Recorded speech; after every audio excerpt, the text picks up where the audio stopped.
subdue you on the land. He said, but against principalities, powers, rulers of darkness, spiritual wickedness in heavenly places. When you study those words, you now understand the organogram of the demon, of the devil. The word principalities, coincidentally, is also the word alke. It also means governor and first in rank. So when the devil wants to take a territory, the first set of spirits, princes they send are called alkes. They are principalities. They come into the land, and what they do is that, because they are not men, the way God works is that he raises men as alkes in territories. But because these ones are not men, they don't have the legal authority over the land. So what they do is that when they come into the land, they look for men that should have the stature of alkes but are not serving God. And they infiltrate them. So their job is to recruit men that have legality so that they will bring legitimacy to them in those territories. So when our king comes here, for example, he will censor us and he will be watching. You woke up, you say you had a dream. The dream came to pass. This is a prophet. He will put you in a cycle. Another person had a vision. I saw this person die though. What happened? The person dies. This is a seer. Another person wakes up.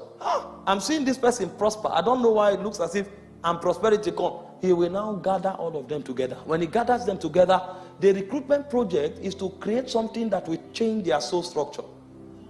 So you see a prophet who is very sensitive in the spirit wakes up and suddenly he starts liking pornography. And he say he loves seeing. No, it's a program.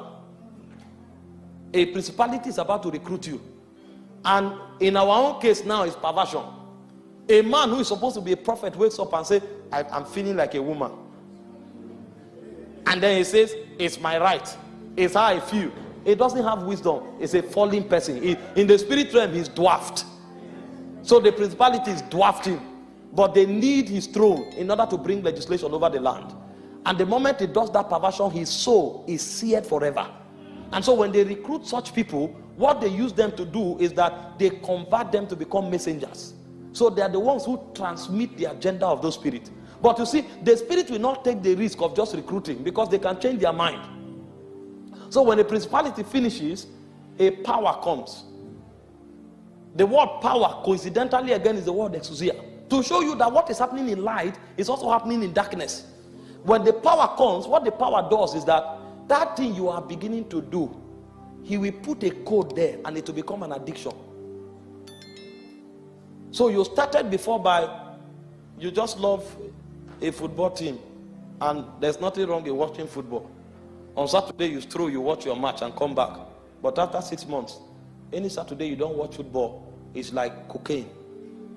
Your body is turning. Even if you are in a Bible study, you are checking.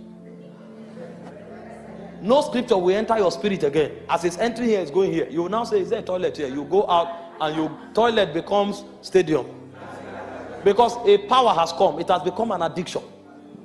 You looked upon a naked person and you say, you looked again. Before you know what is happening, tomorrow you are looking for sites where there are naked pictures. A power has come. It will put an addiction there and it will stamp it. So that thing that you used your will to do casually, it will take another power to take you out of it. Even the day you wake up and say, I don't want again, you will now discover that I don't want again doesn't exist there. Because you have stepped into the court of a power. You will do many resolutions. 1st of January, you say, I write all of this resolution. You will now discover that resolutions cannot function where a power is. On the 2nd of January, you have broke 80% of your resolution. You will now tell yourself, Kai, this is no easy. That's when you will know you need help. Because you didn't know that a territory was being shaped. You didn't know that a civilization was being built. And wise men in the spirit and wise spirits are in the business of recruitment. See, this is why we tell Christians that Christianity is not going to be taken serious until consecration becomes a law.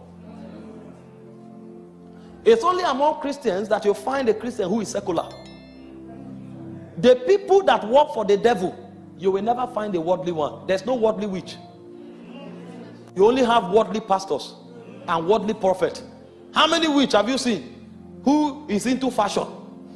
They wear Gucci watch, Gucci chain, Gucci garment, Gucci shoe, and a witch is, no, they don't have that time. They know that they are building a kingdom. Now, there's nothing wrong in dressing well. But if you are so obsessed about dress until you become a fashion star, it means you are not part of those who are building. So what powers do is to create addictions. And when they create those addictions, you will remain there. You can't break out again. The whole idea is to make you their messenger, because you are the one who has legitimacy in the territory. They create energies, create motions in the environment. A young lady wakes up and says she likes skimpy things. What's wrong? Is it a sin? No, it's not a sin. The problem is that you will soon become a messenger.